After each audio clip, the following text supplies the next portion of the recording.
Back again with another show about aviation, and Paul Brennan here in Wellington. And you said that you would probably be where you are now last program. Martin, where are you? I'm in Singapore. Hey, welcome to Singapore. Yeah, it's pretty good actually. We've talked about Singapore before. You're a fan of the place, I know that. Well, it kind of works. It's good value. Everything's good value. I mean, you wouldn't come here like you used to. People used to come here to buy cameras and electronics and all of that. Right. There's no advantage in that now. Not really. I mean, if you can go and bargain and pick up some stuff, but it's not significantly cheaper. But the food's cheap. The atmosphere is good. Everyone seems happy enough.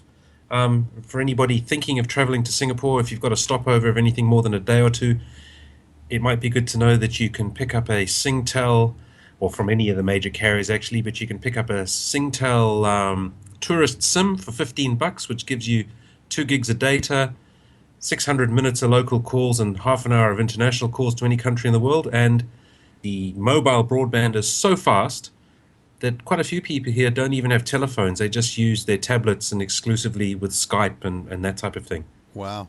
Okay. So it's like you really say, fast. It all works, eh? Everything works. Even on the metro, everything works. Now, you flew over from Auckland to, what was it, a 777, was it? 777-300, yeah. Interesting routing. I mean, I've flown it a fair few times. Normally, you just go straight over Brisbane, straight over Darwin, basically, and into Singapore. But this time, we went right over the top of Sydney, then Broken Hill, and then left Australia quite far to the west of Darwin, actually. According to the in-flight tracking system, I don't know how accurate that is, we were still at 34,000 feet, 17 minutes from landing. That's keeping you up high quite late. Yeah, it really was. And we did come down quickly because he had every spoiler panel on that wing up. Right. Yeah. Okay, so, and what did you see on arrival there? Usually there's a good collection of aircraft, both military and civil, to be seen. Well, as we came in over the military parking area, and there were 5 KC-35s and I think 9 friendships. Right, yeah, the old F-27. Yeah, and then every day I've been here, there's been F-15s and F-5s punching through the clouds and going into the local military airbase. So it doesn't just sit around on the ramp, that gear. They're obviously using it. I think they keep it very busy, yeah. Yeah. And Singapore, Changi, still as busy as ever? Oh, yeah, and it's a nice airport. Really, get off the plane, you're on the train, I don't know, 10 minutes.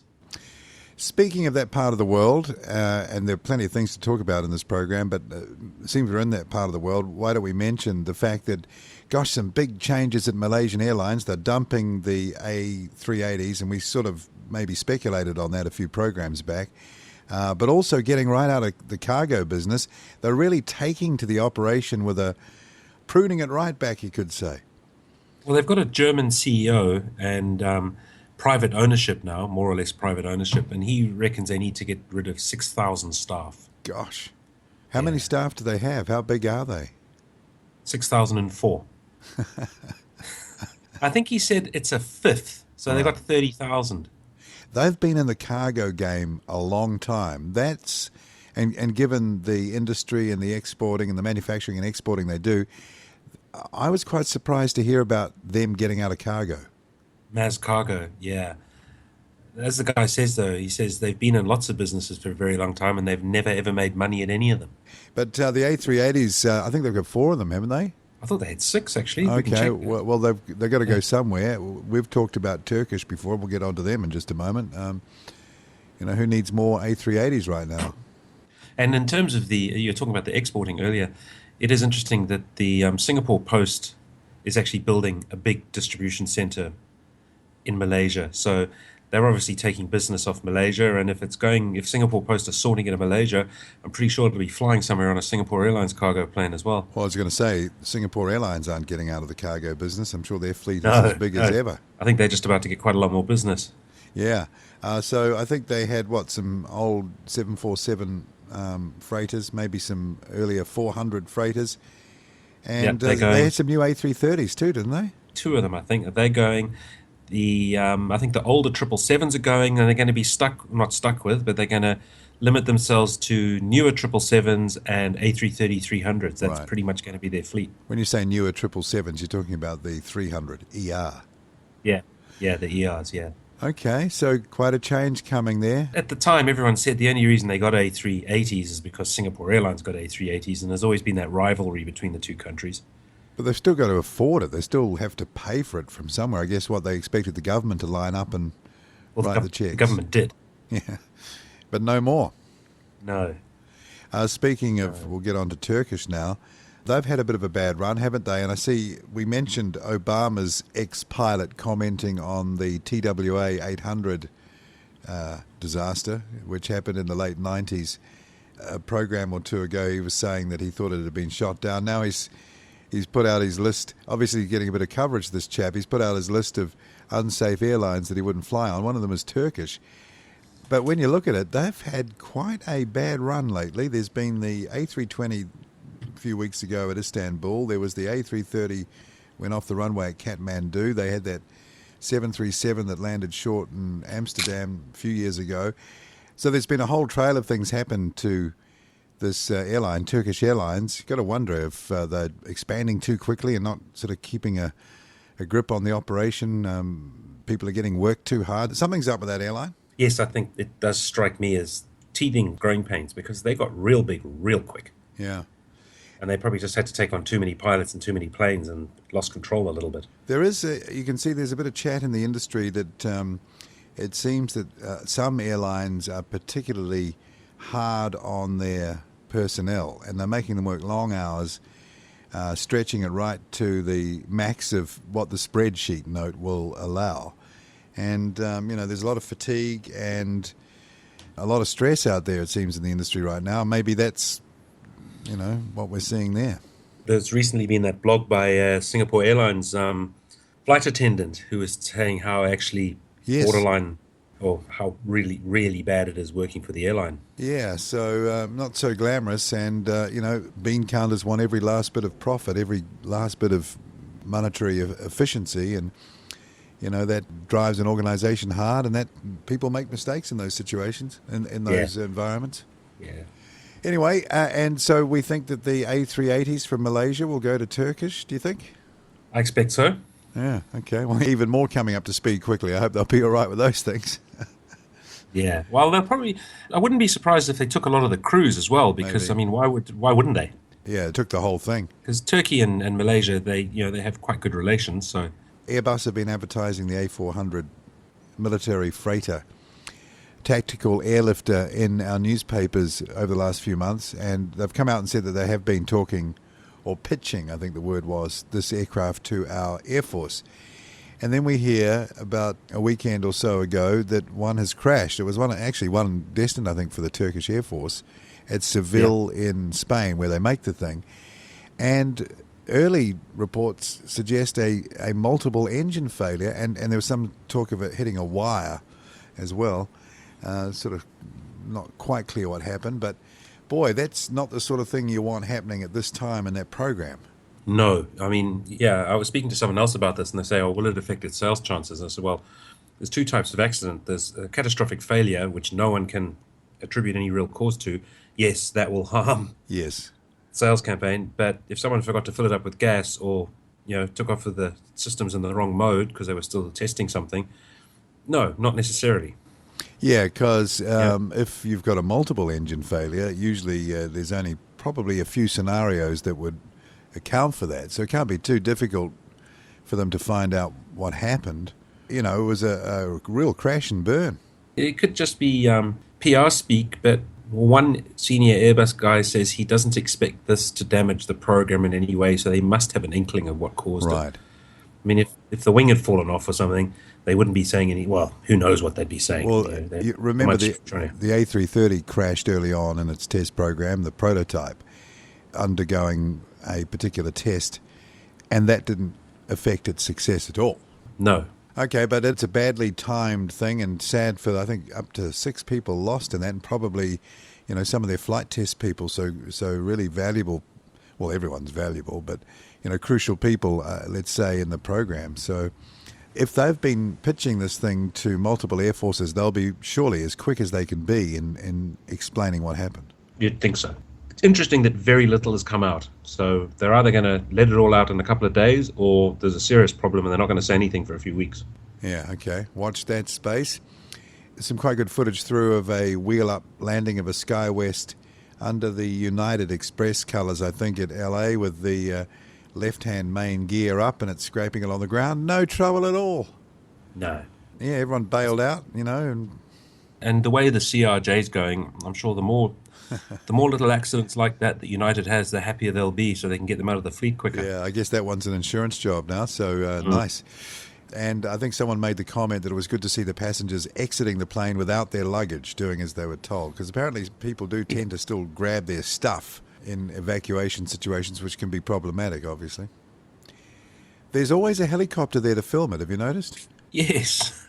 They must get an inkling of it. They must get a heads up. There was probably a fair bit of warning that there's a problem, and the news choppers, you know what the Americans are like. They've probably got one turning over on the pad all the time. Remember the JetBlue plane that did that landing at LA with the 90-degree turn on the nose wheel? It sort of ground it down to nothing. But I think they were able to watch live coverage of themselves coming into land. Yes, they were. Yeah, through the direct TV on the back of the seats. Another story that's made the news here and relevant for Air New Zealand, and that is that rather bizarre story that came out a week or so ago regarding the 787's electrical system and a period of time that if the system had been left on beyond could result in a complete shutting down of the system, I think due to some sort of runaway coding error that could occur. And that could happen in flight, and that is shutting everything down. Man, lucky they found that one. Yeah. Now, what do they got to do? I think they've got to shut it down every 3 months now, don't they? Completely power the plane down and completely power it back up again. Turn everything off, yeah. I guess that would have happened most likely in the normal course of maintenance and inspections and things like that, but... No, you'd be surprised. The type of machine I work on, once they're turned on, you basically never take the power completely down again, ever. So they're talking about actually turning everything off, like depowering everything, the whole flight system, all the electronics. Probably going down to the level of depowering all the, the subsidiary systems that don't actually have an off switch, like the battery monitoring software and all that type of thing. So that'd be the equivalent of taking the battery out of the motherboard slot on your PC. Yes. So I wouldn't be surprised if they have to go down to that level, not in the individual computers, but in these associated systems. They do say that there's a software fix on the way, but it seems to be at least months away. So what does that indicate? Why would it take so long to write a fix for that? Certification, I expect. Yeah, I guess you have to, and I'm sure they have systems for this, but you'd have to run that mode in every conceivable combination as part of your testing to make sure that there are no coding errors lurking there that could do something as bad or even worse. They must have known about it for some time. Otherwise, how would they know that turning it off and back on would fix it? Yeah. Well, apparently it gets to a point, as I understand it, where it sort of runs away on itself and overloads itself, and the reaction to that is to protect itself, turn itself off, right? But to come up with a fix so quickly means they must have been on top of it, or not. If not on top of it, suspicious that there was an issue. The way it was worded, the report I read, was that testing had sort of hit upon it. Yeah. Good to know. Been seeing the PC-12 flying around a bit with the service now that Sounds Air's operating between Westport and Wellington. Anyway, I see the PC-24, which is the progression, has made its first flight, and you being a Pilatus fan, you'd be pleased about this? Very pleased. That's basically a twin-jet version of the PC-12 in terms of ruggedness and capability and all of this. They're expecting big things from it in Latin America and Africa. Latin America due to its hot and high capability and the fact it can take off from very short strips. They reckon in the first flight it got off in less than 2,000 feet. Of course, it would have been very light. Yeah. But then spent 55 minutes touring around Switzerland at 10,000 feet. Nice. Yeah, I see their publicity is all about that, same as the PC-12, all about, ruggedness, unprepared dirt runways. I see there's a couple of pictures of a blasting off one of those. And quite a low price point for what it is, $10 million. Yeah. Which compares with the Phenom, which is the Embraer product, which I think is a bit smaller. For the money, it looks like quite a lot of plane. Yeah. And of course, it's built with that beautiful Swiss attention to engineering detail. If it's anything like the PC-12, it's going to be, I guess, for pilots, because pilots rave about the PC-12, don't they? Going to rave about this one. It stands very high, doesn't it? Yeah, I guess that's what, for FOD, so you don't get FOD in the engine so much at the back, because the engines are high too. They're quite small engines. I didn't look into it. What do they make? It's got the Williams FJ44 series of engines on it, so 3,500 pounds of thrust. They seem to be the go-to engine for a lot of small planes at the moment. I think that was going to be the original engine choice for the Eclipse jet when it came out back in the mid-2000s. But they had a problem. They went to Pratt & Whitney. But, the Williams seems to have stayed in there, hung in there. They're on a few planes. I think they're on the baby Cessnas as well. But this Pilatus, including crews, a 12-seater. Not bad, isn't it? So it's got more capacity than the PC-12. Yeah. I see. So maybe they'll be zipping up and down the West Coast soon. And range of close to 2,000 miles or just on. Right up there on jet speed. So, all good. All very good. Win lotto, buy a PC-24. Yeah, 2,000-mile range, just about make it to Aussie. Well, no, you could make it to Aussie easy. It's 1,100 miles, isn't it? Or 1,300 miles. Yeah. You'd be there in no time. Yeah, and like the PC-12, and this is where they always do well, they always fit a big side cargo door. Well, this has got to be an option then at that price point for, regional airlines. 10 million is not bad for a 12-seater with that sort of range, that sort of speed. Yeah. Yeah, they're on to something. You wonder if they wouldn't be using that for sort of high-end fly-in, fly-out in Aussie and that type of thing. Well, why not? But, if you were... we've talked about that business model in California with the PC-12s. That sort of airline, taxi airline with this, you could get 10 of these for under 100 mil probably. Yeah, and they could almost do... They could start doing sort of California to the Midwest, that type of thing. Yeah. Interesting. See what happens. Interesting. So PC-24 made its first flight. It was on May 11th, wasn't it? Yeah. Aircraft of the week. It's been a while since we've done one, Martin, and trying to sort of pick one it's not an easy task because there are the obvious ones, and we've done quite a few of those. They're not so obvious, and some of them are pretty common too. But here's one that I bet people hardly ever give a thought to. I sort of think of this as the orphan Douglas. It's the one that we never hear about, and that is the DC-5. Yeah. It's still, or despite being an orphan, KLM managed to fly it. They were very faithful to the Douglas line, weren't they, the whole way through? I think from the DC-2 had the all Douglas the way to name on it. They flew it. Yeah, right up to MD-11s, so they've been there all the way. But the DC-5, I think it's fair to say it's the least known of the DC airliner series. And it's interesting that really the one that came before it and the one that came after it have a lot more in common than this aircraft, which really doesn't even look like a Douglas aircraft. It doesn't have the window arrangement or the nose arrangement that we sort of got used to. It was developed as a twin-engined aircraft for shorter routes with 16 to 22-seat capacity. So I guess, maybe a DC-3 replacement, but something you'd get an F-27 to do maybe in 10 or 15 years after this thing came out. I've always found strange is in the sort of wartime period and the post-war period, whenever they built a high-wing plane, I guess it must have had something to do with the materials they used or the design philosophy they choose, but they always ended up adding extra weight by having the cockpit higher than the floor. So instead of sticking the wing on top of the fuselage, they had the wing going through the top of the fuselage. So in order to get the cabin in, they had to lower the cabin, but then they put the cockpit at the normal thing, so they always had to have steps going up to the cockpit. Yeah, more complicated. And you just wonder why they did that.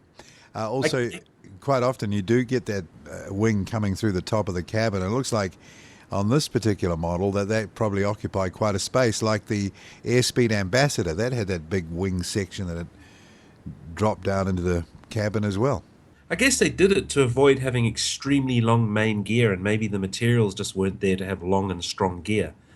Though the gear on the DC-5 looks really quite oversized. It's big. It is big. Big nose wheel. In fact, it looks like the DC-6 sort of nose wheel, but those big single bogey units that come out of the engine nacelles, they were 1800. Where is it? 1820s. Wright 1820 engine. So reasonably powerful. Oh, yeah, and it probably needed quite a lot of engine because it looks like a heavy old thing. Yeah. I mean, what was it, 1820? 1,000 horsepower or something. So 1939, 1,000 horsepower. Yeah, that was your standard big engine of the day, really, wasn't it?